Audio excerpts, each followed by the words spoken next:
पढ़ो। जब आप तलबा का कुरान सुनेंगे आपको इनके अंदर से सय्यिनुल कुरान बिअस्वातिकुम की आवाज आएगी। ये आपके लिए सरमाया इफ्तिखार है। अगर आपने इन तलबा की कदर की, खुदा की कसम अल्लाह ताला आपको आखिरत में इसी तरह चमकाएगा। आप जानते हैं इन उलमा की कदर व मंजिलत को, आप जानते हैं इन हुफ्फाज़ किराम की कदर व मंजिलत को। मेरे अजीजों, हम रात और दिन कमाने में मशगूल रहते हैं। किस अंदाज से प्लाटिंग की जाए, किस अंदाज से तिजारत की जाए, किस अंदाज से बिजनेस किया जाए, किस अंदाज से जमीन और जायदाद को बढ़ाया जाए। अरे तुम्हारी आलो औलाद को संवारते हैं, तुम्हारे बच्चों को संवारने के पीछे हैं।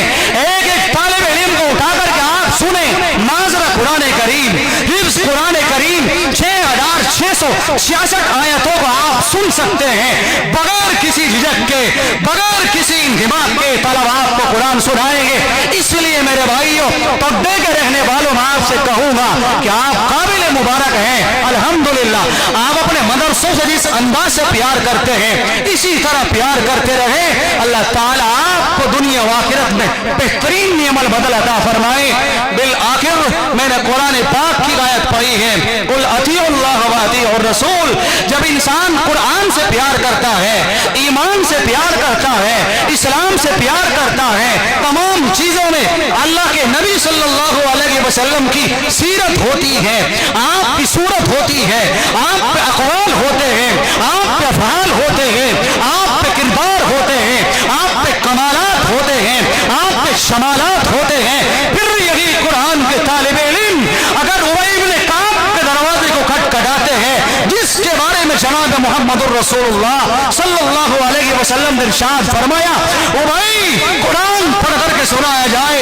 उबई इब्न काब वो सहाबी है जिसको सहाबाए किराम में सय्यदुल कुर्रा कहा जाता है। कुरान का सरदार है, कुरान का हाफिज है, कुरान को तजवीज से पढ़ने वाला है।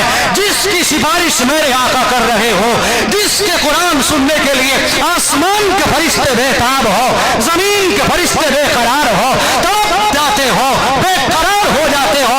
जनाब मुहम्मदुर रसूलुल्लाह सल्लल्लाहु अलैहि वसल्लम ने इरशाद फरमाया, उबई इब्न काब इक़रा कुरान करीम पढ़ करके सुनाया जाए। सुनिए आप, जब बात कुरान की आई, मेरा मौजू इस तरफ नहीं था लेकिन बदल गया आप हजरात की तवज्जुहात को देख करके। जब बात कुरान की आई तो आपको कुरान के ऊपर बताता चलो। उबई इब्न काब को कहा अल्लाह के नबी सल्लल्लाहु अलैहि वसल्लम ने, उबई कुरान पढ़ करके सुनाओ। उबई इब्न काब बड़े होशियार साहबी हैं, उन्होंने कहा अल्लाह सम्मा का या रसूल अल्लाह, क्या परवरदिगार ने मेरा नाम लेकर के कहा है, क्या मेरा नाम लिया है?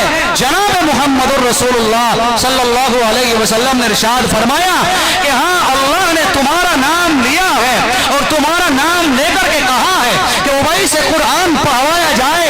मेरे अजीजों, आप गौर कर सकते हैं, जिसका कुरान सुनने के लिए खुद परवरदिगार आलम डायरेक्ट जिब्राइल के हवाले आक़ाए रहमत को हुक्म कर रहा हो, और जिसका कुरान सुनने के लिए इमामुल अंबिया जिस सादे गिरामी पर कुरान नाजिल हो रहा है, अगर कुरान को दिल से पढ़ा जाता है, अगर कुरान को मोहब्बत से पढ़ा जाता है, फिर यही कुरान इंसान के लिए तासीर का सबब बन जाता है, निजात का जरिया बन जाता है। जब उबई इब्न काब कुरान पढ़ते हैं, जनाब मुहम्मदुर रसूलुल्लाह सल्लल्लाहु अलैहि वसल्लम की आंखों से आंसू जारी हो जाते हैं। मेरे ऊपर नाज़िल होने वाला कुरान ये वो कुरान है जब आसमानी किताबें आ रही है, कोई पाबंदियां नहीं है, जिन्नात किसी तरह आसमानों पर घूमते रहे, लेकिन जब कुरान को उतारा जा रहा है, जिन्नातों को दौड़ दिया गया, जिन्नातों को दौड़ा दिया गया, वापस लौटा दिया गया, वापस लौट चाहिए। अब तक दाऊद अलैहिस्सलाम के ऊपर ज़बूर आती रही, इंजील आती रही, तौरात आती रही, हर पैगंबर को मजबूर कर दिया गया तौरात के लिए, इंजील के लिए, ज़बूर के लिए। मूसा अलैहिस्सलाम को कहा कि मूसा 40 रोज आप कोहे तूर पर इबादत करे, तब शागर के आपको आसमानी किताब मिलेगी। मूसा अलैहिस्सलातु वस्सलाम 40 दिन तक कोहे तूर पर इबादत कर रहे हैं। इंजील के ईसा अलैहिस्सलाम को मजबूर कर दिया, ईसा 40 रोज तक कोई आप इबादत गाह बना ले, कोई आप इबादत गाह मुंतखब कर ले। इसी तरह ज़बूर के लिए दाऊद अलैहिस्सलाम को मजबूर कर दिया। अल-गर्ज़ी हजरत दाऊद अलैहिस्सलाम को, ईसा अलैहिस्सलाम को, मूसा अलैहिस्सलाम को, इब्राहिम अलैहिस्सलाम को, आदम अलैहिस्सलाम को, नूह अलैहिस्सलाम को 120 साहिब आसमानों से पैगंबरों पर नाजिल हुए। शीस अलैहिस्सलाम पर 50 आए, इदरीस पर 10 आए, हजरत इब्राहिम पर 10 आए, आदम अलैहिस्सलाम पर 10 आए। तमाम साहिब के लिए पैगंबरों को मजबूर किया, तमाम आसमानी किताबों के लिए मजबूर किया। लेकिन जब बात कुरान की आई, रब कहता है कुरान के लिए कोई जगह मुतय्यन नहीं है। अगर आका मक्के की गलियों में है, कुरान मक्के में उतरता है। आका ओहद में है, कुरान ओहद में आता है।